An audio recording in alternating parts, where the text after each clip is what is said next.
मिळत आहेत।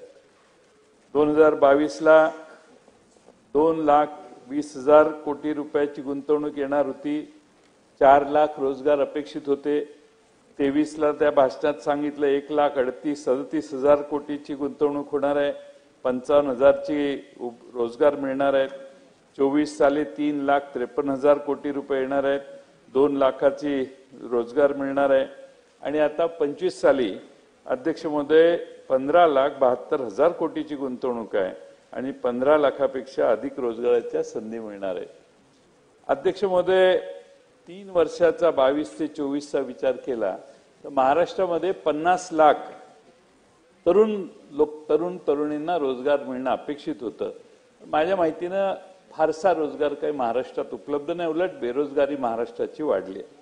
अध्यक्ष महोदय गुंतवणूक आकर्षित करण्यासाठी 5,000 कोटी रुपये विविध योजनांना उद्योगांना प्रोत्साहन योजना आम्ही आखली आहे असाही उल्लेख राज्यपालांचा आहे। अध्यक्ष महोदय कोणत्या उद्योगाला कशा प्रकारे मदत करणार याचा तपशील मात्र त्यात नाहीये।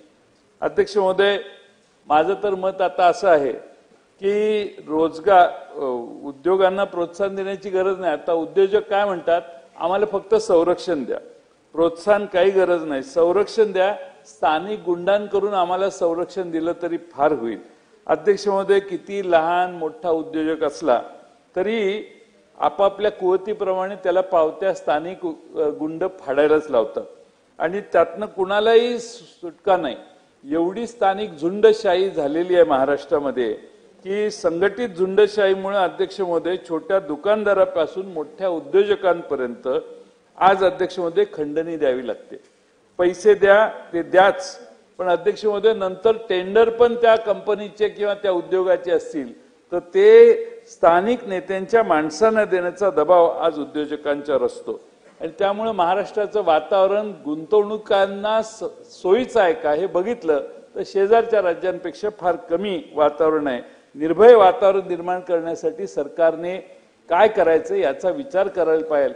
मी तर सरकारला आणि देवेंद्र फडणवीस साहेबांना अनेक वेळा सुचवलंय की तुम्ही असा कायदा करा की गुंतवणूकदार कुठल्याही प्रकारचा असला आणि त्याने जर काही त्याला कोणाच्या बद्दल जर तक्रार करायची असेल तर ती तक्रार घेऊन त्याला मोकासारखा गंभीर आरोपी करणं किंवा त्याला योग्य ते सजा करण्याचं काम सरकारनं अध्यक्ष महोदय केलं पाहिजे। अध्यक्ष महोदय मी या निमित्ताने एवढंच सांगेन की मगाशी एक विषय झाला व्याघ्र आणि माणूस संघर्ष कमी करण्याचा। श्यामाप्रसाद मुखर्जी जनवन योजनाचा भाषणात उल्लेख आहे राज्यपालांच्या। अध्यक्ष महोदय मगाशी सांगितलं 400 वाघ झाले, 400 झाले हे असं नवीन वनमंत्र्यांनी सांगितलं, पण 400 वाघ कुणामुळे झाले, कोण त्याला कारणीभूत आहे? मला वाटतं सुधीर मुनगंटीवार त्याला कारणीभूत आहे आणि त्यामुळं सुधीर मुनगंटीवारांना मंत्रिमंडळातनं ह्या वाघाला बाहेर काढलं आणि आता हे सगळे जे महाराष्ट्रातले नवीन वर्षाच्या पहिल्या 19 दिवसात अध्यक्ष महोदय 8 वाघांचा मृत्यू झाला। त्याची काळजी कुणाला आहे का? पण हेही खरंच आहे की माणसांच्या बिबट्यांचा त्रास प्रचंड महाराष्ट्रात होतोय, त्याची काय व्यवस्था करणार? मुनगंटीवार साहेबांनी एक कमिटी नेमलेली होती, त्यात अनेक सूचना केलेल्या, त्या सूचनांचा काही अजून अवलंब झालेला नाही। मी वनमंत्र्यांना आपल्या मार्फत विनंती करेन की त्याकडे लक्ष देण्याची गरज आहे। आता अध्यक्ष महोदय सरकार आमच्या लाडक्या बहिणींना सत्तेवर आल्यानंतर आता काम तर झालेलं आहे, त्यामुळे लाडक्या 10 ते 20 लाख लाडक्या बहिणींना योजनेतनं अपात्र करण्याची तयारी आता सरकारची चालू आहे आणि हळूहळू त्या संख्या कशी कमी होईल 2.5 कोटीवरून कसं ते 50 आणि 75 लाखावर संख्या येईल हे बघण्याचा प्रयत्न वेगवेगळ्या माध्यमातून सरकारमधले अधिकारी करतायत असं मला वाटतंय। आता एकदा पैसे दिले, इलेक्शन झालं त्याच्या आधी 4 हप्ते झाले, 5 हप्ते झाले, महिलांनी बिचारांनी पैसे दिले, आता त्या यादीला टच करणं योग्य नाही। म्हणजे अगदी ग्राहक न्यायालयात जरी ह्या महिला गेल्या की आम्हाला यांनी सांगितलं म्हणून आम्ही यांना मतदान केलं आणि आता असं आमचं अनुदान कसं काय बंद करताय, तरी एखाद्या वेळी वेगळा निकाल लागू शकतो। त्यामुळं आता बंद झाले ज्यांचं अनुदान तुम्ही सुरू केलं, आम्ही काही तुम्हाला सांगायला आलो नव्हतो, तुम्ही आग्रहानं त्यांना लाईन लावायला लावली, त्यांना अर्ज भरून घेतले, आता त्यांचा बंगला आहे 2 चाकी आहे का 4 चाकी आहे हे सांगून आता महिलांचे तुम्हाला हे अनुदान बंद करता येणार नाही, ती मतदारांना फसवणूक झाली असा आरोप सरकारवर येऊ शकतो. आणि म्हणून आता नव्या निकष लावा, नव्या महिला निवडताना तुम्ही लावायला माझी काही तक्रार नाही. अध्यक्ष महोदय, काल राज्यपालांनी आकडे मांडले आणि महाराष्ट्राचे देशाचे एकूण स्थूल देशांतर्गत उत्पादनामध्ये 14% अधिक योगदान आहे असं सांगितलं. चांगली बाब आहे. पण अध्यक्ष महोदय, 10-11च्या तुलनेनं आपण 1.2% खाली आलोय, हे तेवढंच लक्षात घेतलं पाहिजे. अध्यक्ष महोदय, आपल्याला माहिती आहे की नाही माहित नाही, अध्यक्ष महोदय, गुजरात इथं इकॉनॉमिक ऍडवायझरी कमिटी आहे, पंतप्रधान मोदी साहेबांनी नेमलेली आहे. तिने दिलेल्या अहवालानुसार पूर्वी महाराष्ट्र अग्रेसर होतं, पण आता गुजरात फार पुढे गेलेलं आहे. असं मी नाही, पंतप्रधान नरेंद्र मोदी साहेबांच्या इकॉनॉमिक ऍडवायझरी कमिटीने हा अहवाल दिलेला आहे. आणि आपल्या जीडीपी मध्येही आपण गुजरातच्या मागे गेलोय, बऱ्याच गोष्टीमध्ये आपण गुजरातच्या खाली सरकलोय. ही महाराष्ट्राला भूषणावं गोष्ट नाही आहे. आणि म्हणून अध्यक्ष महोदय, मला चिंता आहे की आमचं गुजरात आणि इतर राज्य महाराष्ट्राला दिवसेंदिवस मागे टाकायला लागलेली आहेत. आणि मोठ्या करा पण मर्यादित करा, करणं बरोबर नाही, करण्याच्या बद्दल कोणी समर्थन करणार नाही. अध्यक्ष महोदय, सौर कृषी पंपाची मॅक्सिमम कॅपॅसिटी 10 हॉर्स पॉवर आहे, पण त्याच्यावरती पंपासाठी विजेवरील पंप बसवावे लागतात.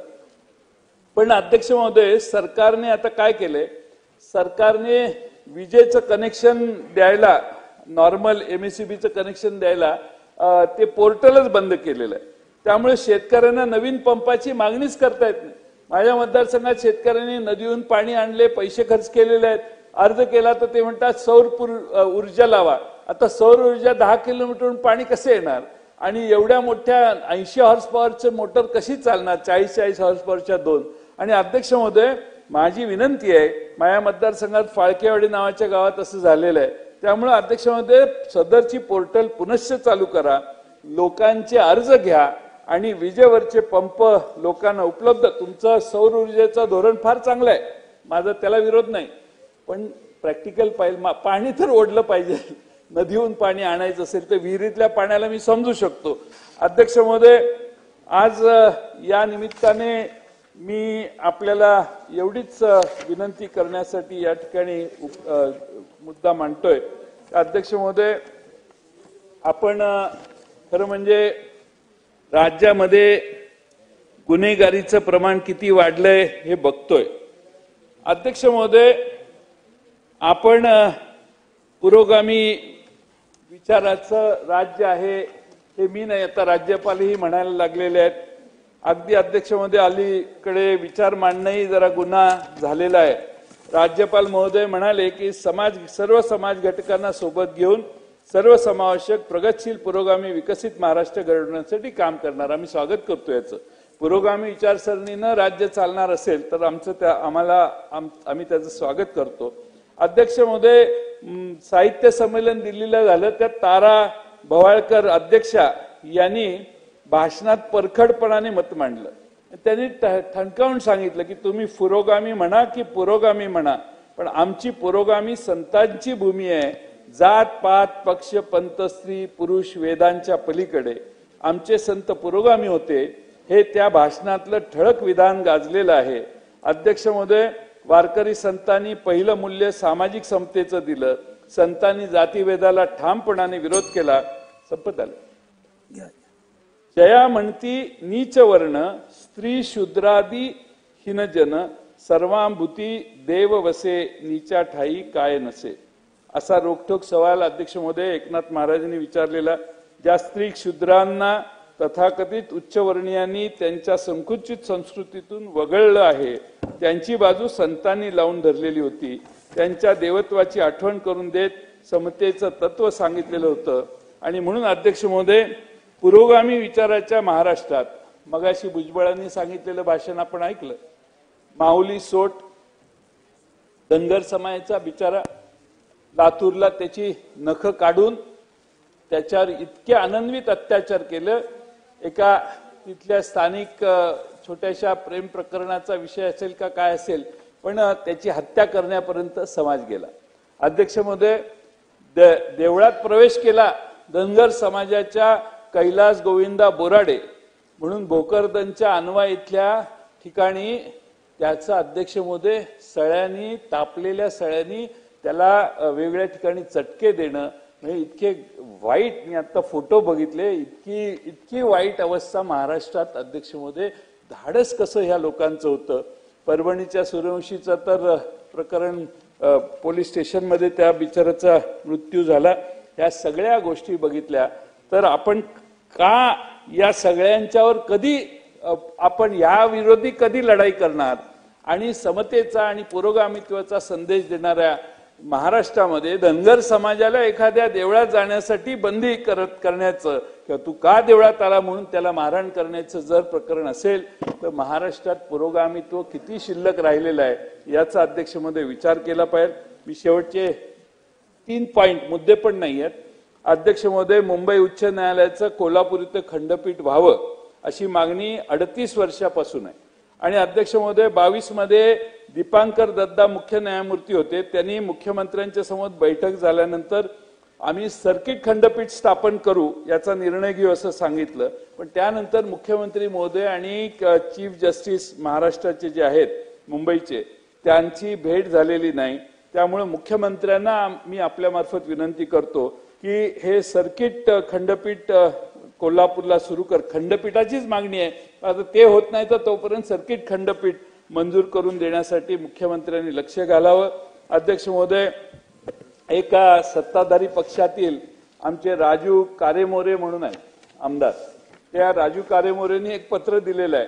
तर पत्र सुधीर भाऊ जरा तुम्ही ऐकण्यासारखं आहे, तुमच्या भागातलंच हे पत्र आहे की ते म्हणतात की मोहाडी तालुक्यात अवैधरित्या रेती, मॅंगनीज व गौण खनिजाची वाहतूक एवढ्या मोठ्या प्रमाणावर सुरू आहे की ते कोणालाच जुमानत नाहीत. यांचे महसूल त्यांनी लिहिलंय, माझं म्हणणं नाही, महसूल मंत्री ते गृहमंत्री या सर्वांना देणे घेणे असल्याने आमचा कोणीच बाल बाका करू शकत नाही अशी धमकी तहसीलदारांना उघडपणाने दिली जाते, तहसीलदारांच्याकडून किंवा अधिकाऱ्यांच्याकडून दिली जाते. अध्यक्ष महोदय, सत्ताधारी पक्षाचा आमदारच अशी लेखी तक्रार, त्याची कॉपी माझ्याकडे आहे, ती वाचायला वेळ नाही आहे. पण अध्यक्ष महोदय गंभीर आहे. महाराष्ट्रातल्या प्रत्येक तालुक्यात आता हे चालू आहे. लायसन्स काढून यायचं आणि वाळूच्या बाबतीत, उत्खननाच्या बाबतीत पाहिजे ते निर्णय घ्यायचे असा महसूल विभागाच्या अधिकाऱ्यांचा परिपाठ सुरू झालेला आहे. शेवटचा मुद्दा, शेवटचा, मी 2च कागद आहेत आता, आपली परवानगीच, तुम्ही माझ्यावर अन्याय करणार नाही असा माझी अपेक्षा. थोडक्यात संपवतो. पीओपी गणेश मूर्ती आणि इतर सर्व प्लास्टर ऑफ पॅरिसच्या मूर्तींच्या निर्मिती, विक्री व विसर्जनास केंद्रीय प्रदूषण मंडळाने मार्गदर्शक तत्व जाहीर करून बंदी घातली. मुंबई उच्च न्यायालयात याचिका प्रलंबित आहे. सदर योजनेच्या याचिकेच्या अनुषंगाने केंद्रीय प्रदूषण नियंत्रण मंडळाने सुधारित मार्गदर्शक तत्व जाहीर केली आहेत. या संदर्भात विनंती आहे की पीओपी मूर्त्यांवर सरसकट बंदी घातल्यामुळे मूर्ती बनवणाऱ्या कलाकारांच्यावर बेरोजगारीची कुऱ्हाड कोसळली आहे. तरी सरकारने यावर सहानुभूतीपूर्वक विचार करावा आणि 20 मार्च 25 रोजीच्या सुनावणीत न्यायालयाने मूर्तिकारांची बाजू देखील ठामपणाने मांडून त्यांना दिलासा द्यावा. आणि शेवटचाच मुद्दा आहे आणि अर्धा मिनिटाचाच आहे. अध्यक्ष महोदय, मागच्या सरकारच्या काळात, सुधीरभाऊ हे तुमच्यासाठी आहे, क्रीडा साहित्य पुरवण्याच्या योजनेत देखील मोठ्या प्रमाणात भ्रष्टाचार झाल्याचे प्रकरण समोर आले. एका ठराविक संस्थेला खेळाचे साहित्य पुरवण्यासाठी देण्यासाठी ठराविक कंपनीच पात्र होतील अशा प्रकारच्या निविदेची अटी शर्ती ठेवण्यात आल्या. दरवर्षी अटी बघा कशा आहेत. दरवर्षी 150 कोटी रुपयांचे व व्यायामाचे 80 कोटी रुपयांचे साहित्य असे 230 कोटी रुपयांचे साहित्य 3 वर्ष पुरवण्याचे हे कंत्राट आहे. यातील काही अटी वाचतो.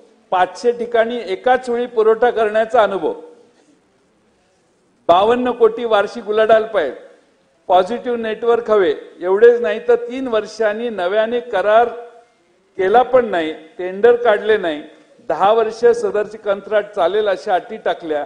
त्यानंतर 6 कंपन्यांनी निविदा दाखल केल्या, परंतु मुदत संपली तरी टेंडर ओपन केले नाही. तरी माझी मुख्यमंत्री, आता मुख्यमंत्री सगळ्या भ्रष्टाचाराच्या विरोधी बहुतेक लाईन दिसते आता, यावेळी आता दिसतंय सगळं साफ करायचं, म्हणजे मित्र पक्षाचं तरी साफसफाई करायचा कार्यक्रम दिसतोय. तर ठीक आहे, आमची काही त्याला तक्रार नाही. पण अध्यक्ष महोदय, या निविदा प्रक्रिया रद्द कराव्यात या याच्यात आणि त्या बाबतीतला भ्रष्टाचार रोखावा अशी माननीय मुख्यमंत्र्यांना विनंती करतो. या भाषणामध्ये मी सुरुवातीला सांगितलं, सरकारने प्रचंड मोठी आश्वासनं महाराष्ट्रातल्या जनतेला दिली आहेत आणि उद्या माननीय अजित पवार हे आपला अर्थसंकल्प मांडतील त्यावेळी त्या आश्वासनातले सगळे पैसे बजेटच्या पहिल्या दिवशी दाखवतील आणि पुरवणी मागण्यांच्यावर त्याचा लोड टाकणार नाहीत अशी अपेक्षा करतो. खरं म्हणजे ते नाही आहेत, त्यांचं अभिनंदन करायचं आहे. महाराष्ट्राच्या इतिहासात त्यांच्या काळात सगळ्यात कमी पुरवणी मागण्या काल परवा त्यांनी 6,000 कोटीच्या दिल्या, म्हणून कमी पुरवणी मागण्या मांडल्याचा विक्रम केल्याबद्दल त्यांचं अभिनंदन करून मी माझे 2 शब्द पूर्ण करतो. गोटे साहेब. अध्यक्ष महोदय, आपण संधी दिल्या